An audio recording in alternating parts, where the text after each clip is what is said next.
नमस्कार, राजनीति पॉडकास्ट के एक और एपिसोड में आपका बहुत बहुत स्वागत है। मैं हूं आकाश, मेरे साथ हैं मृत्युंजय। मृत्युंजय, कैसे हैं आप?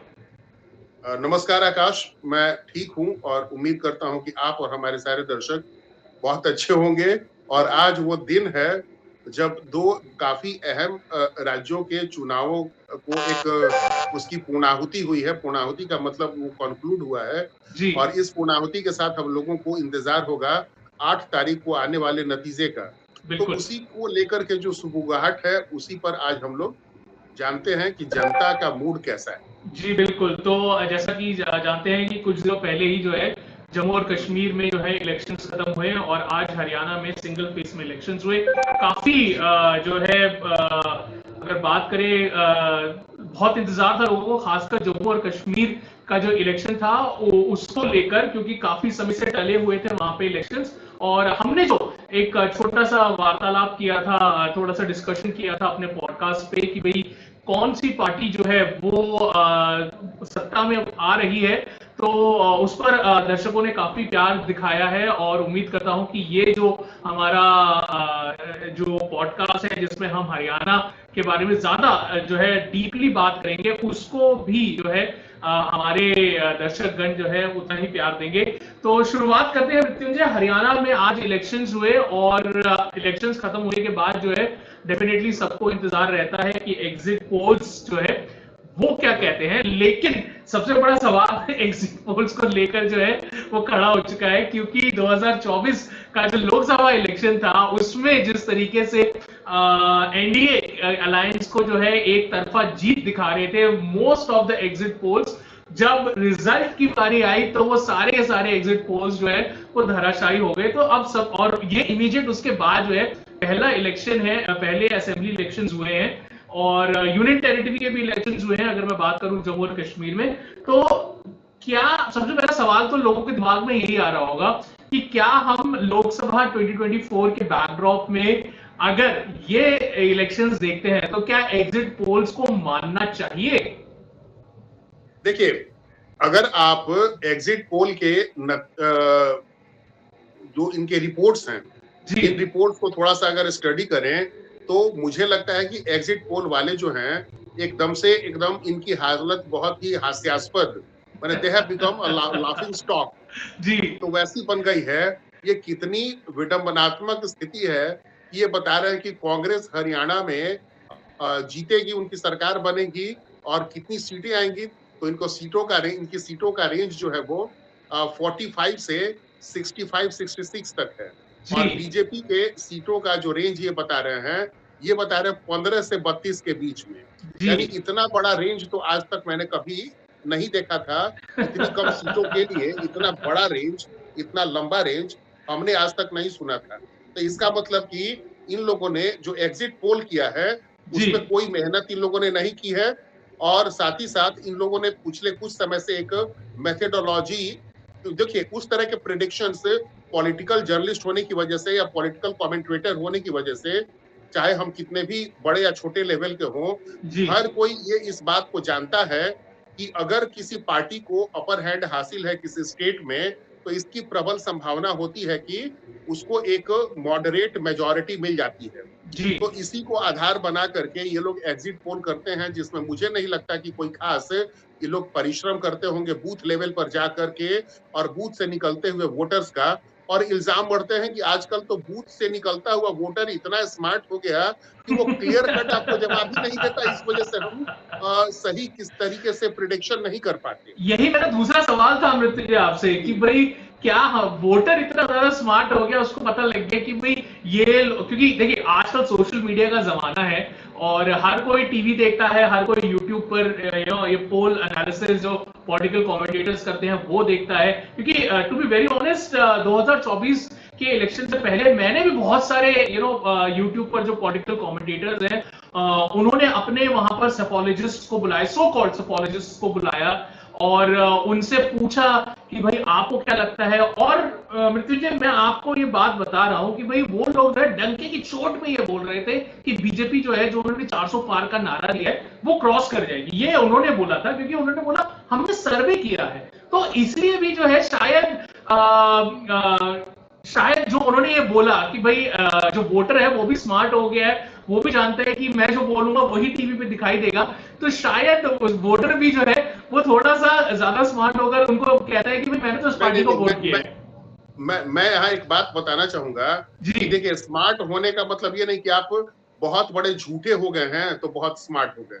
ये हमारे देश में मुझे ये नहीं समझ में आता कि किस तरह के नैरेटिव सेट किए जा रहे हैं समाज के लिए कि अगर आप जितना साफगोई से झूठ बोल पाए तो उतने ही आप स्मार्ट हो गए। वोटर बहुत स्मार्ट हो गया है।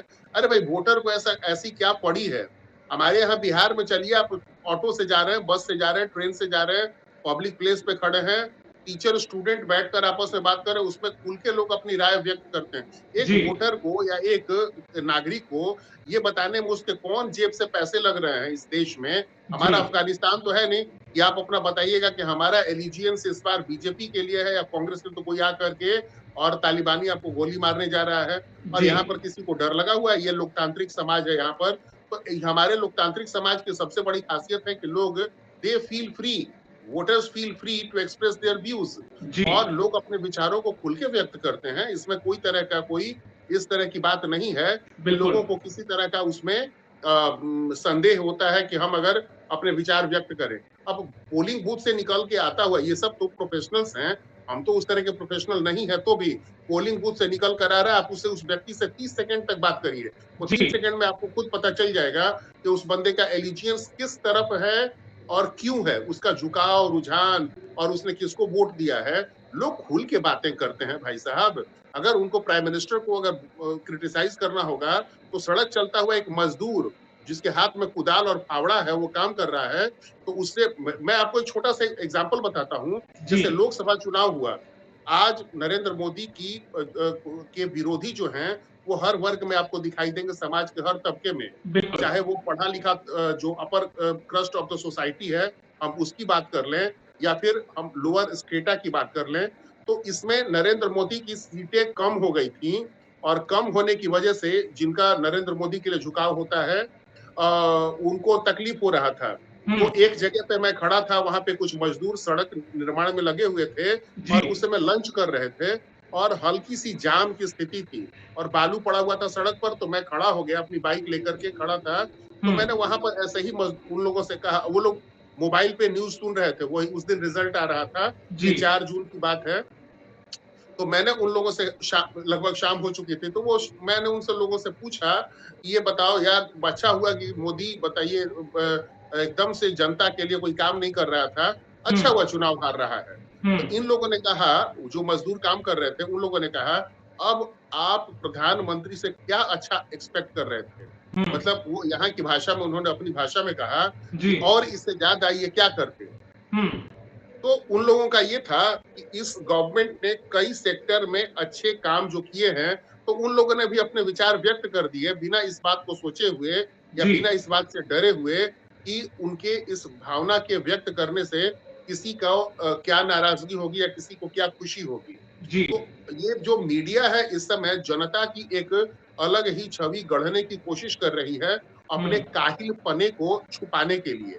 ये जो एग्जिट पोल का सहारा लेते हैं, तो एग्जिट पोल वाले जो हैं, अगर वो उस दिन बूथ पर नहीं गए और जाकर के गहनता से उन्होंने काम अगर नहीं किया है, तो उसको लेकर के कह देंगे कि हम तो गए थे जी, हमने तो वहां पर जाकर के लोगों से सर्वे किया था जी। लेकिन जनता इतनी स्मार्ट हो गई है कि वो बटन दबाते हैं एक्स का और बताते हैं वाई का। तो जनता को कोई मतलब ही इस बात से, जनता को इस बात से कोई मत लेना ही देना नहीं है। लेकिन खैर चलिए, हमारा आज का विषय ये नहीं है। हमारा आज का विषय ये है कि वहां पर हरियाणा में क्या होने जा रहा है। जी बिल्कुल, तो उसी पर तो उसी पर जो है मृत्युंजय एक छोटी सी नजर हम जो है डाल लेते हैं कि सरकारें जो अलग अलग एग्जिट पोल्स हैं, क्योंकि यही एक मापदंड है जिसके थ्रू हम थोड़ा हिसाब लगा सकते हैं कि भाई कौन सी पार्टी जो है वो सरकार बनाने जा रही है। तो जो हरियाणा का एग्जिट पोल मृत्युंजय आया, टोटल सीट आपको पता है 90 है वहां की विधानसभा में। तो उसमें अगर मोटा मोटा देखा जाए तो दैनिक भास्कर का जो एग्जिट पोल आया उसने ये बोला है कि भाई 45 to 54 सीट जो है वो इंडियन नेशनल कांग्रेस को जा रही है और 19 से 29 सीट जो है वो जा रही है बीजेपी को। और वहीं अगर बात करें पीपल पल्स की, तो उन्होंने जो है वो क्लियर कट एक उन्होंने दे दिया है कि 55 कांग्रेस को और 26 बीजेपी को। रिपब्लिक की बात करें तो 55 जो है 55 से 62 उन्होंने बोला है कि वो दे रहे हैं कांग्रेस को और 18 से 24 दे रहे हैं बीजेपी को। वहीं अगर जिस टीआईएफ की बात करें तो उन्होंने दिया है 45 टू 53 कांग्रेस को और 29 टू 37 बीजेपी को। और अगर इंडिया टुडे सी वोटर की बात करें जिसको लेकर काफी कौतूहल भी हुआ था लोकसभा इलेक्शंस में, तो उन्होंने जो प्रिडिक्ट किया है वो 50 टू 58 कांग्रेस के लिए, 20 टू 28 बीजेपी के लिए। और न्यूज 24 चाणक्य बोलता है 55 से 62 मिलेंगे कांग्रेस को और 18 से 24 तक की जो सीटें हैं वो मिलने वाली हैं बीजेपी को। तो ये नंबर जो है एग्जिट पोल्स बता रहे हैं। तो मोटा मोटा अगर हम लगा के चले तो करीब जैसा आपने शुरू में बोला था कि करीब 50 से 55 सीटें जो है वो मिल रही हैं यहाँ पर कांग्रेस को, और 20 से 30 के बीच की सीटें जो है वो मिल रही है बीजेपी को। तो बीजेपी की सरकार तीसरी बार तो बनती नहीं दिखाई दे रही है हरियाणा में, according to the exit polls. According to the exit polls, ये एग्जिट पोल बोल रहे हैं। अब जब 8 तारीख को वोटिंग होगी, जब खुलेंगे, वो कहानी क्या होगी उसके बारे में कोई नहीं जानते। लेकिन जब आप और मैं पहले डिस्कशन कर रहे थे पॉडकास्ट से पहले, तो आपने बहुत इंटरेस्टिंग बात ये दी कि भाई रूरल सेक्टर में, रूरल एरिया में हरियाणा के ज्यादा वोटिंग हुई है, अर्बन सेक्टर में इतनी वोटिंग नहीं हुई है। तो क्या अब इसका मतलब हम ये सोचें कि जो फार्मर प्रोटेस्ट हुआ, फिर जो ये रेसलर्स का प्रोटेस्ट हुआ, फिर जिस तरीके से विनेश फोगाट और बजरंग पूनिया ने जो है कांग्रेस ज्वाइन कर ली, तो क्या ये एक बहुत बड़ा फैक्टर हुआ? क्योंकि कुछ लोग ये कह रहे हैं कि राहुल गांधी ने आकर हरियाणा में कैंपेन किया तो उसकी वजह से तो है ये एक पलट गया। ऐसे तो मोदी भी आए, ऐसे तो खट्टर भी आए, तो ऐसा तो नहीं है। लेकिन क्या आपको लगता है कि जो आपने आंकलन किया कि भाई कि रूरल एरिया में ज्यादा वोटिंग हुई है क्योंकि बीजेपी की सरकार के खिलाफ ज्यादा गुस्सा था, क्योंकि फार्मर प्रोटेस्ट भी हुआ, फिर रेसलर प्रोटेस्ट भी हुआ, और शायद रेसलर प्रोटेस्ट थोड़ा ज्यादा जो है लाइमलाइट में इसलिए भी आ गया क्योंकि अभी इलेक्शन से पहले ही ओलंपिक्स में विनेश फोगाट गई, विनेश फोगाट हारी, और फिर दबे शब्दों में सही लेकिन उन्होंने जो है मोदी सरकार पर क्वेश्चन मार्क उठाया और फिर उन्होंने जाके कांग्रेस पार्टी ज्वाइन कर ली। देखिए, हरियाणा का जहां तक सवाल है तो उसको कहा जाता है कि ये राज्य जो है वह ये राज्य है जवानों का, ये राज्य है किसानों का, और ये राज्य है पहलवानों का जी।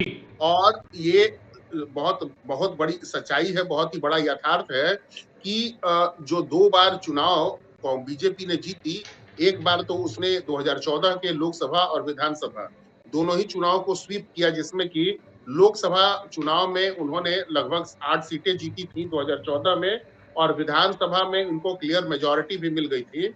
लेकिन हम देखते हैं कि 2019 का जो लोकसभा चुनाव था उसमें बीजेपी को 10 सीटें मिली थी, 10 में 10, 100% स्ट्राइक रेट। लेकिन विधानसभा में इनकी मेजॉरिटी डिक्लाइन हुई थी, नीचे आ गई थी। तो कहने का मतलब ये है कि बीजेपी का डिक्लाइन हम 5 साल के बाद ही देखते हैं जी। इसमें कई सारे फैक्टर्स थे और अब ये फैक्टर और ज्यादा प्रोमिनेंट हो गए। अभी के ये जो फैक्टर्स हैं कुछ ज्यादा ही प्रोमिनेंट हो गए हैं, और इसका नतीजा है कि बीजेपी का इकबाल गिरता हुआ नजर आ रहा है, बीजेपी का जो प्रभाव है वह गिरता नजर आ रहा है। और बीजेपी ने पता नहीं क्यों राज्य में उनके पास ऐसे नेता जरूर रहे हैं जो काफी मुखर हैं, जैसे अनिल विज जैसे नेता, और इन लोगों ने काफी काम किया है पार्टी के लिए, बहुत ही परिश्रम किया है। पार्टी में और भी कई सारे ऐसे चेहरे हैं, लेकिन फिर भी इन्होंने जो मनोहर लाल खट्टर को वहां पे मुख्यमंत्री बनाया, तो उनके काम को हम 2 हिस्से में बांट सकते हैं, एक उनका पॉलिटिकल प्रभाव और दूसरा है प्रशासनिक प्रभाव। तो अगर आप वहां पर जनता कोई भी सर्वे उठा के देख लीजिए, मैं पोल सर्वे की बात कर रहा हूँ, एग्जिट पोल की बात नहीं कर रहा, तो उसमें देखने को मिलता है कि क्राइम को लेकर के जनता के बीच कोई खास नाराजगी नहीं है, बल्कि जनता संतुष्ट है। बेरोजगारी और महंगाई के मुद्दे पर अगर हम देखें तो महंगाई को लेकर भी कोई खास सरकार से शिकायत लोगों को नहीं है।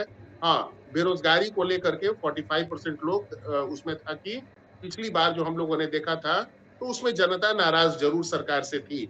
जी लेकिन अगर हम अभी की बात कर लें तो सरकार, देखिए हरियाणा में एक चीज और है कि जैसा कि मैंने कहा कि ये जवानों का राज्य है, यानी भारत की आबादी उतनी नहीं है जितना में हरियाणा का प्रोपोर्शन बहुत ही कम है। जी भारत की कुल आबादी में हरियाणा का प्रोपोर्शन लगभग मुश्किल से 5% के आसपास में है। बावजूद इसके 5% से भी कम है मुझे लगता है, जी लेकिन बावजूद इसके सेना में इनका जो पार्टिसिपेशन है हरियाणा के लोगों का, जी वह सेना के टोटल स्ट्रेंथ का 10% है, 10% है। जी तो हुआ ये था कि पहली बार इन लोगों ने वन रैंक वन पेंशन वाली जो स्कीम लागू की थी, जी इसको लेकर के काफी स्वागत हुआ था। हम्म और इसके लिए सेना का जो एक्सपेक्टेशन होता है उसको काफी अच्छे से फुलफिल किया गया था। जी इसके अलावा सेना को लेकर के बीजेपी की सरकार ने काफी बुलंद फैसले किए थे और सेना का सम्मान, ऐसा एक माहौल है बना हुआ था कि सेना का सम्मान और ज्यादा बढ़ा है ये बीजेपी के शासन के दौरान। जी लेकिन इधर आने के बाद जब से हम देख रहे हैं कि ये अग्निवीर का जो स्कीम आया हुआ है, जी उसके बाद बहालियां भी उस रूप में नहीं हो पा रही और एक तरह से नैरेटिव उसको लेकर के विपक्ष ने जो गढ़ा कि लोगों को शॉर्ट टर्म नौकरी दे करके ऐसा बना दिया जा रहा है कि अगर किसी परिवार से कोई व्यक्ति फौज में जाता है तो भी सिलेक्शन के बाद भी उसकी उसके परिवार को कोई सुरक्षा नहीं मिलने वाली, कि जीवन भर उसको आर्थिक रूप से पेंशन या आर्थिक रूप से कोई ऐसी सुरक्षा उनको मुहैया नहीं कराई जा रही है सरकार के द्वारा जी इस अग्निवीर योजना के तहत। तो इसको लेकर के नाराजगी तो है। उसके बाद दूसरा मामला है आपको जवानों का और किसानों का, जी पहलवानों का और किसानों का। तो पहलवानों के मामले में एक उसमें एक बहुत ही ज्यादा कॉन्स्पिरेसी थियरी है और दोनों ही पक्ष गलती करते नजर आए हैं। जी चाहे वो सरकार का पक्ष हो, चाहे बृजभूषण शरण सिंह के मामले में हो, या सरकार भी ने भी अड़ियल रुख अपनाया और इन लोगों ने भी अपनी सीमाएं लांघी हैं। जी और न सिर्फ यही, बल्कि सरकार की छवि को, सरकार से उलझने का हर संभव इन लोगों ने प्रयास किया। हम्म तीसरा कि देखिए भारत का जो किसान है वो सबसे मासूम किसान है, इनोसेंट, जी है ना? और भारत के किसान को इस बात से कोई मतलब नहीं है कि ये जो किसानों के नाम पे धरने और प्रदर्शन हो रहे हैं जी इसका क्या असर होगा। लेकिन अगर नैरेटिव सेट हो जाता है तो फिर किसानों को ये लगता है कि हाँ, ये सरकार हमारे लिए अच्छी है या बुरी है। तो जी नैरेटिव ये सेट किया गया कि सरकार जो फार्म बिल लेकर आई थी, 3 फार्म बिल, उसमें स्पष्ट रूप से सरकार कृषि की स्थिति को, हम जानते हैं कि कांग्रेस के पूरे 10 वर्ष के शासन में, या उसके पहले बीजेपी का भी शासन था अटल जी का 6 साल का, जी या भारत में एक ये भारतीय कृषि का एक पहचान बन गया था किसानों की आत्महत्या। जी आपने एक बात बताइए, आप तो कई सारे मीडिया हाउसेस में काम कर चुके हैं जी और काफी अच्छा समय आपका बीत चुका है, काफी अच्छा खासा अनुभव है। जी पिछले 10 वर्षों में क्या आपको किसानों की आत्महत्या की खबरें आ रही हैं? जी बिल्कुल नहीं, मतलब मृत्युंजय ये बात तो हमें माननी पड़ेगी कि भाई अब उसका मैं यहाँ पर थोड़ा डेविल्स एडवोकेट भी बनना चाहूंगा मृत्युंजय, क्योंकि कभी कभी क्या होता है कि कई बार ऐसा होता है कि हमें नहीं आता है मेन स्ट्रीम मीडिया में जो चीजें नजर, लेकिन लोकल मीडिया में ऐसी चीजें रिपोर्ट की जाती है। लेकिन हाँ, हमने लोकल मीडिया में भी ये देखा है कि किसानों की आत्महत्या की जो खबरें हैं वो बहुत कम हो गई हैं या फिर ना के बराबर हो गई हैं। तो ये एक आप एक बात बताइए, इसके जी पहले अगर देखें तो सरकार विरोधी private channels, YouTube channels Congress के जमाने में नहीं हुआ करते थे। जी तो बिल्कुल उस समय इस बात की प्रचुर संभावना जरूर थी कि इस बात को छुपाया जा सकता था। जी लेकिन आज के समय, उस समय छुपाना सरकार के लिए मीडिया पर दबाव डाल करके इस बात को छुपाना मेन स्ट्रीम मीडिया से कि किसानों की आत्महत्या हो रही कि नहीं, लेकिन फिर भी उभर के खबरें आती थी जी और अखबारों के माध्यम से और न्यूज चैनल्स के माध्यम से पता चलता था कि बिल्कुल। महाराष्ट्र में, गुजरात में, हरियाणा में, पंजाब में कितने महाराष्ट्र में किसान सबसे ज्यादा आत्महत्या। खबरें आती थी मृत्युंजय, महाराष्ट्र से सबसे ज्यादा खबरें आती नहीं, थी पंजाब और हरियाणा भी, जहां पर कृषि का कॉमर्शियलाइजेशन ज्यादा से ज्यादा हुआ है, जी वहां पर आत्महत्या की खबरें ज्यादा आती थी। बिल्कुल। उत्तर प्रदेश और बिहार का वो इलाका जो पूर्वी इलाका है, इसमें नहीं आती थी क्योंकि यहाँ पर परंपरागत खेती अभी भी होती है। परंपरागत का मतलब ये मत समझ लीजिएगा कि शिफ्टिंग एग्रीकल्चर आदिवासियों की तरह होता है, जी, जी, लेकिन जी। फिर भी यहाँ पर वो एक क्या कहते हैं कि यहाँ पर धान और गेहूं की सिर्फ एक सबसिस्टेंस कृषि की जाती है, जैसे कि सबसिस्टेंस कृषि की जाती है ताकि अपना पेट भर सके और थोड़ा बहुत बेच करके और 4 पैसे आ सके। तो जी, ऐसा होता है कि कोई ऐसा कमर्शियल कृषि नहीं होती, तो पंजाब हरियाणा में भी आत्महत्या की खबरें खूब आया करती थी। जी। और आज के समय में रवीश कुमार का अपना चैनल है, अजीत अंजुम के चैनल हैं, इसके जी, बाद पुण्य प्रसून वाजपेयी हैं, अभिसार शर्मा हैं, तो इतने सारे लोगों के चैनल हैं, ये तो सरकार को छील देते हैं। और जी, जैसे बकरे को छील करके खूंटी से उसको लटका दिया जाता है, वैसे लटकाने का में कोई कोर कसर नहीं छोड़ते। अगर ऐसा नहीं आ रहा है, बिल्कुल। देवेंद्र यादव का आप देखें तो उनका संगठन किसानों के लिए सबसे ज्यादा काम करता है। जी, तो वो बताते आंकड़े लेकर के आते और सरकार को पानी पी पी करके कोसते। तो जी, मेरा कहने का मतलब ये है कि कृषि को उसकी स्थिति से बाहर निकालने के लिए सरकार ने यथासंभव प्रयास किया। साथ ही साथ किसानों को के लिए जो ये स्कीम खोला गया आपको धन जन योजना के तहत, जी, उसको पैसे पहुंचने लगे। और फिर फार्म बिल आया जिसमें कि किसानों के प्रोड्यूस को खरीद कर कोल्ड स्टोरेज में रखना या वेयर हाउसेज में ज्यादा से ज्यादा जमा करने की छूट दी गई थी, जी, जिससे कि हमारे किसानों की जो एग्रो प्रोडक्ट है या एग्रो प्रोड्यूस है, वो एग्रो प्रोड्यूस बर्बाद नहीं हो, खराब नहीं हो, और जब सीजन बीत जाता है तब तक वो बाजार में बिकता रहे। तो जी। इसकी सहूलियत थी। दूसरा था कि किसान कॉन्ट्रेक्चुअल फार्मिंग कर सकते थे, जिसमें कि बड़ी कंपनियों के साथ जैसे वॉलमार्ट हो गया, बड़े बड़े रेस्टोरेंट चेन्स हो गए, उन मैकडॉनल्ड्स सबके जैसी साथ बड़ी-बड़ी मिलकर कंपनियों के साथ आप वहां जी पर मिलकर जो है वो कर सकते हैं। जी मृत्युंजय, लेकिन एक बात और, ये तो फार्म बिल्स की बात हो गई, लेकिन एक जो बहुत बड़ा मुद्दा है हरियाणा का, वो है जाट रिजर्वेशन का मुद्दा, जिसको लेकर आंदोलन भी हुए, कुछ वायलेंट आंदोलन भी हुए। तो क्या जाट आरक्षण भी एक बहुत बड़ा इशू है? क्या दोनों ही, क्या है, चाहे कांग्रेस हो चाहे बीजेपी हो, क्योंकि बीजेपी पावर में थी, शायद बीजेपी के पास थोड़ा ज्यादा, बीजेपी के ऊपर थोड़ा ज्यादा प्रेशर था कि वो जो है जाट रिजर्वेशन ला सकते थे। लेकिन अब अगर यहाँ पर कांग्रेस की सरकार बनती है तो अब इनके ऊपर भी प्रेशर बनेगा कि भाई अगर आप अगले 5 साल में जाट रिजर्वेशन नहीं लाते हैं तो फिर आपकी सीट भी जा सकती है, आपके हाथ से भी सत्ता जा सकती है।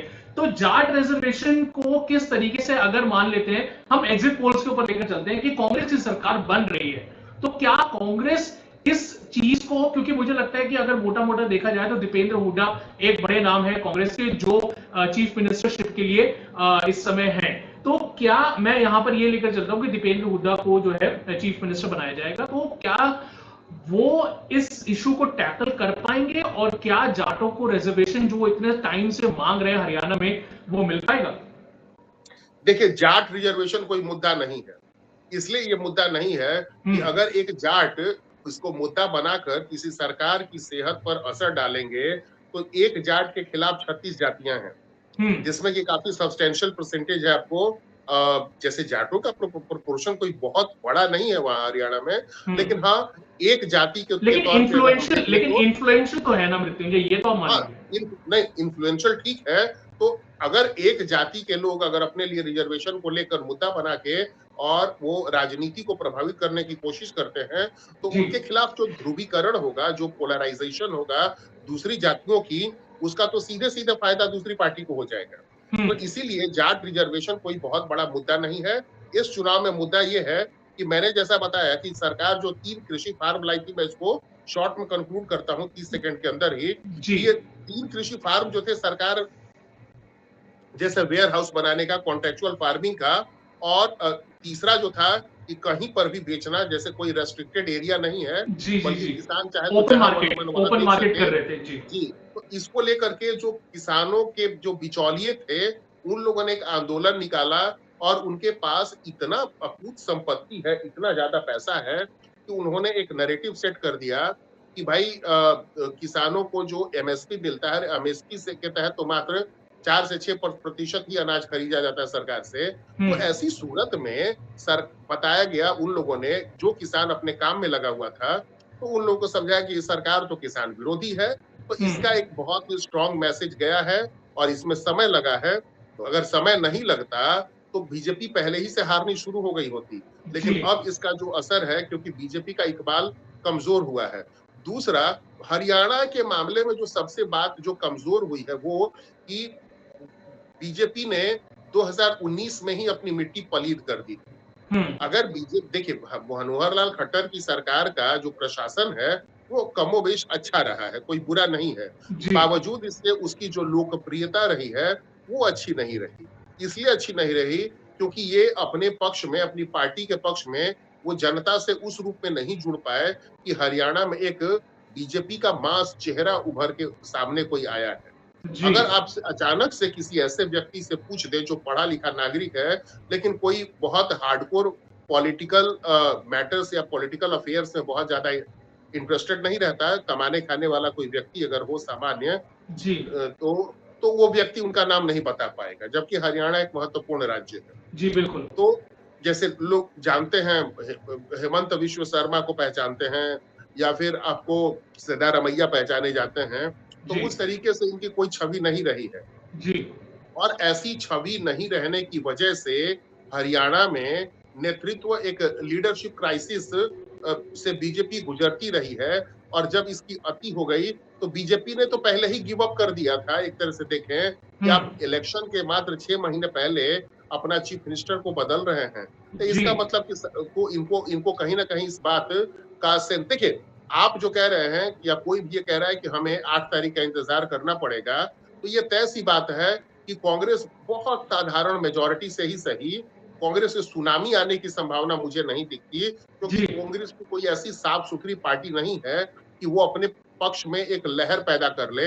और कांग्रेस के अंदर बहुत ही ज्यादा डिवीजन है।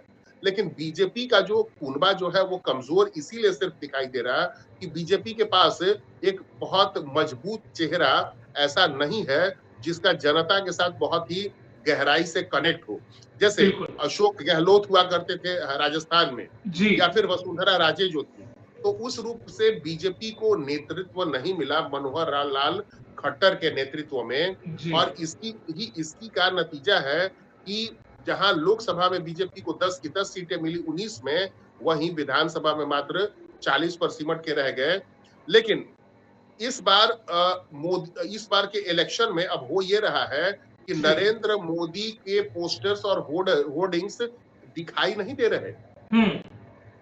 तो इसका भी ये भी एक मतलब है कि इस बार मोदी को थोड़ा किनारे रखा जा रहा है कि अगर हार भी गए तो इस बात को लेकर चर्चा ना हो कि मोदी की तमाम कोशिशें क्या ये जो आपने जो पॉइंट है मृत्युंजय, काफी इंटरेस्टिंग पॉइंट है, क्या ये रेट्रोस्पेक्टिवली देखा जा रहा है? क्योंकि कई बार ऐसा हुआ है कि भाई मोदी ने जो है प्रधानमंत्री मोदी ने कैंपेन किया लेकिन पार्टी उस स्टेट में नहीं जीती, तो फिर उसे माना जा रहा था कि मोदी वेव जो है वो डाई डाउन हो रही है, मोदी वेव खत्म हो रही है।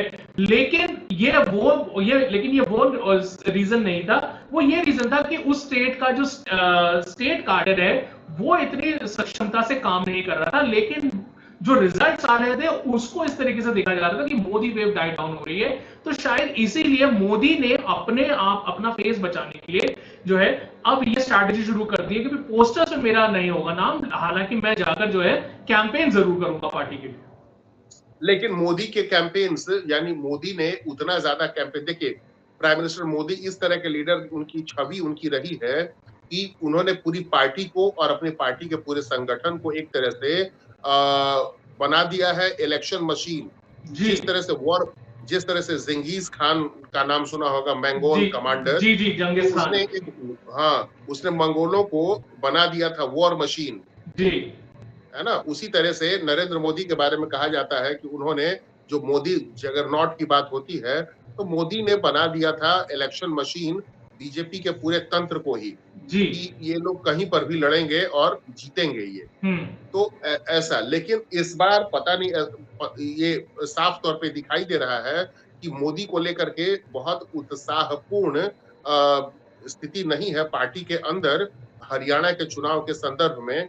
तो इसकी वजह से हरियाणा में मुझे ऐसा लगता है कि बीजेपी भी इस बात को लेकर कन्विंस्ड है कि वहां पर उसका परफॉर्मेंस निराशाजनक होने जा रहा है। लेकिन इसमें एक सबसे अच्छी बात यह है कि बहुत वर्षों के बाद हम हालांकि ये हो तो पहले ही गया था, जी लेकिन अब ये स्पष्ट है कि जो क्षेत्रीय दल थे जो कि हरियाणा में बहुत महत्वपूर्ण भूमिका निभाते थे, उनमें अभी एक जेजेपी था, उसके इसके बाद हरियाणा का ये जो आपको इंडियन नेशनल लोक दल है, जी INLD ये जी जी चौटाला की जो पार्टी है, जी तो ये तमाम पार्टियां जो हैं अब ये अपना अस्तित्व खो चुकी हैं। जी और इसके बाद अब वहां पर जो सीधी लड़ाई है, अब जेजेपी का भी प्रदर्शन अभी मैं आज तक पे सुन रहा था, जी तो जेजेपी के प्रवक्ता का ने इस बात की ये स्वीकारोक्ति थी, उसने इस बात को स्वीकार किया कि जी हमें नहीं लगता कि हम इस बार वो प्रदर्शन अपना दोहरा पाएंगे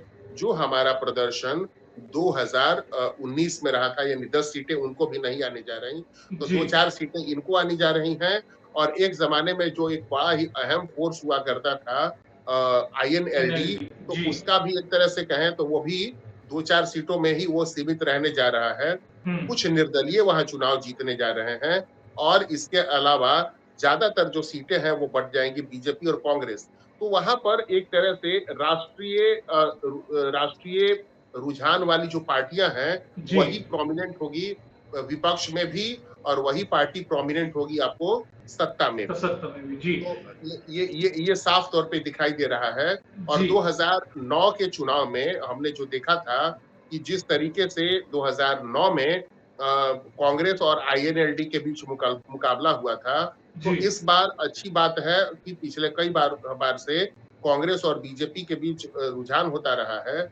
और देखिए, बीजेपी का कोई ये परंपरागत राज्य नहीं रहा, हम्म बीजेपी उभरती रही। बीजेपी का उभार जो हुआ 1989 में, तब से लेकर के अब तक में हमने सिर्फ 2014 के बाद ही देखा है कि हरियाणा उसके लिए कोई एक मजबूत ग्राउंड बन पाया है। जी वरना हरियाणा की स्थिति ऐसी रही है कि वहां पर बीजेपी को कभी भी अच्छी जमीन नहीं मिली। फिर भी मोदी लहर पर सवार होकर के, और 14 से इनकी लोकसभा में भी इनकी पैठ बनी, लोकसभा चुनाव में भी और विधानसभा में भी। लेकिन एक कमजोर चेहरा या एक उतना जनप्रिय चेहरा अगर नहीं हुआ आपके पास, तो इसका नतीजा स्पष्ट है कि आप आज नहीं तो कल इनको चुनाव हारना ही था। जी और इस बार जो ये लोग चुनाव में इनका परफॉर्मेंस जो डिक्लाइन होने जा रहा है इनकी सीटों के टर्म्स में, वोट जी परसेंटेज के टर्म्स में, तो बीजेपी ने कुछ बहुत अच्छे काम जरूर किए हैं, जिसकी वजह से इनको 10 वर्षों तक सत्ता में रहने का मौका मिला है वहां पर। जी और बीजेपी को मुझे ऐसा लगता है कि या तो वहां पर हंग असेंबली होगी तो भी कांग्रेस बहुमत के बहुत करीब होगी, और कांग्रेस अन्य सहयोगियों के दम पर वहां पर अपनी सरकार बना पाएगी, इसमें कोई संदेह नहीं है कि जी सरकार तो अल्टीमेटली वहां पर कांग्रेस की कांग्रेस की ही बनती बन मुझे रही है दिखाई दे रही है। और जी खास तौर पे देखिए, हमने तो ग्राउंड रिपोर्टिंग नहीं की है, लेकिन जिस तरह के हालात वहां दिखाई दे रहे हैं, जी और बीजेपी को भी ऐसा लगता है, अब ऐसा है कि छत्तीसगढ़ जैसा अगर वहां चमत्कार हो जाए तो फिर बात अलग है। जी बिल्कुल छत्तीसगढ़ जैसा अगर चमत्कार हो जाए तो फिर जी, एक अलग ही बात है लेकिन ये हाँ भूपेश भूपेश बघेल जो थे वो शपथ दोबारा रट करके बैठे हुए थे कि अब हमको दोबारा शपथ लेना है, और हुआ कुछ और कि वो मुख्यमंत्री का पद भी गया और लोकसभा का चुनाव भी वो हार लेकिन गए बाद मृत्युंजय में एक बात तो 2024 में। माननी पड़ेगी अगर इस बार कांग्रेस जीत गई तो फिर दोबारा से वो ट्रोल होंगे जीतने के बाद भी ट्रोल होंगे सोशल मीडिया पे कि भाई इस बार थैंक गॉड ईवीएम को गाली नहीं पड़ेगी कि भाई ईवीएम जो है हैक हो गए थे और बीजेपी जो है ये क्या कहते हैं इलेक्शन जीत गई तो बहरहाल हमारा जो आंकलन और एग्जिट पोल्स का हमारा नहीं हम नहीं ये बोल रहे लेकिन हाँ एग्जिट पोल्स का आंकलन ये बोल रहा है कि भाई मोटा माटी जो है कांग्रेस की सरकार बनने जा रही है हरियाणा में बीजेपी दूसरे नंबर की पार्टी होगी अब ये देखना होगा कि जैसे मृत्युंजय ने बोला जैसे छत्तीसगढ़ में हुआ था बिल्कुल ही एकदम से उलट हो गया मामला किसी ने एक्सपेक्ट नहीं किया था कि छत्तीसगढ़ में बीजेपी की सरकार बन जाएगी लेकिन वहां पर जो है बीजेपी की सरकार बन गई तो ये क्या या ये एक जोक वाली स्थिति है कि कहीं वैसा ना हो जाए, लेकिन मैं काफी अश्योर्ड हूं इस बात को लेकर के कि हरियाणा में भीतर से बीजेपी ने पहले ही हथियार डाल दिया है। वो जी प्राइम मिनिस्टर मोदी के जो होर्डिंग्स हैं उनकी संख्या में कमी, और अंत में जाकर के 6 महीने पहले अपने नेतृत्व में परिवर्तन करना, और पार्टी के बहुत सारे नेता, मतलब एक तरह से पार्टी में सुनामी आ गई थी, यहाँ से पार्टी छोड़ने वाले नेताओं की, जी, धड़ाधड़ कांग्रेस में शामिल हो रहे थे, और नाराज तबका बहुत ज्यादा है। देखिए, अगर आपके काडर में बहुत ज्यादा नाराजगी है, हर बिल्कुल। स्तर पे है, यहाँ तक कि अनिल विज जैसे नेता भी नाराज इस बात को लेकर हैं कि उनके जैसे सीनियर जाने पहचाने चेहरे को मुख्यमंत्री नहीं बनाया गया, उनको मुख्यमंत्री बनने का मौका नहीं दिया गया। जी, तो ये है। और दूसरा कि हरियाणा में जो दलित समुदाय है, जो ये जाट हैं, बिश्नोई समाज के लोग हैं, अहीर समाज के लोग हैं, और राजपूत जो हैं, ये सब के सब जितने भी इनके एरियाज हैं, इन सभी एरियाज में हम देखने जा रहे हैं कि बीजेपी को लेकर के एक तरह की नाराजगी है, खास जी, तौर पे रूरल एरियाज में। और बीजेपी के लिए एक सबसे बुरी बात ये होने जा रही कि एक और समृद्ध राज्य इनके हाथ से निकलने जा रहा है। इनके जी, हाथ से पहले कर्नाटका निकल चुका है, बैंगलोर एक बहुत ही महत्वपूर्ण हब रहा है, महाराष्ट्र में इनकी स्थिति बहुत अच्छी नहीं है, जी, और अभी मुझे ये लगता है कि हरियाणा जब इनके हाथ से निकल जाएगा, पंजाब में ये कुछ बेहतर नहीं कर पाए हैं, और हरियाणा अगर इनके हाथ से निकल जाता है, तो ये बीजेपी के लिए पॉलिटिकल से ज्यादा, मतलब राजनीति, क्योंकि राजनीति में चुनाव तो आप जीतते हारते रहते हैं, ये चुनावी पराजय से इसके जो कॉन्सिक्वेंसेस है, इसके रेमिफिकेशंस है, वो कुछ ज्यादा बड़े होंगे। जी, इसलिए बड़े होंगे कि हरियाणा में एक गुड़गांव एक बहुत ही बड़ा आईटी हब है, और बिजनेस और व्यापार का बहुत ही बड़ा हब है। हरियाणा इनके हाथ से निकल जाएगा, इसकी वजह से इनके रिसोर्सेज पर भी बीजेपी के असर पड़ेंगे। इनके लिए फिर महाराष्ट्र को हर हाल में रिक्लेम करना, दोबारा से जीतना बहुत जरूरी हो जाएगा, और ये मुझे लगता है कि यही इसका हासिल है, इस हरियाणा चुनाव का। अब देखना होगा कि 8 तारीख को क्या नतीजे आते हैं। जी, बिल्कुल। तो देखना होगा कि 8 तारीख को क्या नतीजे आते हैं, लेकिन हाँ, मोटा-माटी नतीजे यही दिखाई रहे हैं कि भाई कांग्रेस की सरकार बनती हुई नज़र आ रही है, चाहे कम मैंडेट के साथ ही सही, लेकिन हाँ, चाहे बिल्कुल क्रशिंग मैंडेट नहीं होगा, थोड़ा लाइटर मैंडेट होगा, लेकिन हाँ, कांग्रेस की सरकार बनती हुई नजर आ रही है, तो 10 साल के बाद शायद एक बार फिर कांग्रेस लौट रही है सत्ता में हरियाणा के। और जिस तरीके से मृत्युंजय ने कहा कि अगर यहाँ पर हार मिलती है, तो फिर बीजेपी के लिए अपने आप को सस्टेन करने के लिए, अपने आप को वर्चस्व में बनाए रखने के लिए महाराष्ट्र को जीतना काफी इंपॉर्टेंट हो जाएगा। तो ये तो समय ही बताएगा कि अब कब और कहां जो है बीजेपी की सरकार बनती है। लेकिन बहरहाल राजनीति पॉडकास्ट के इस एपिसोड में फिलहाल इतना ही। मेरे साथ जुड़ने के लिए मृत्युंजय आपका बहुत बहुत धन्यवाद। जी, आपका बहुत बहुत धन्यवाद आकाश।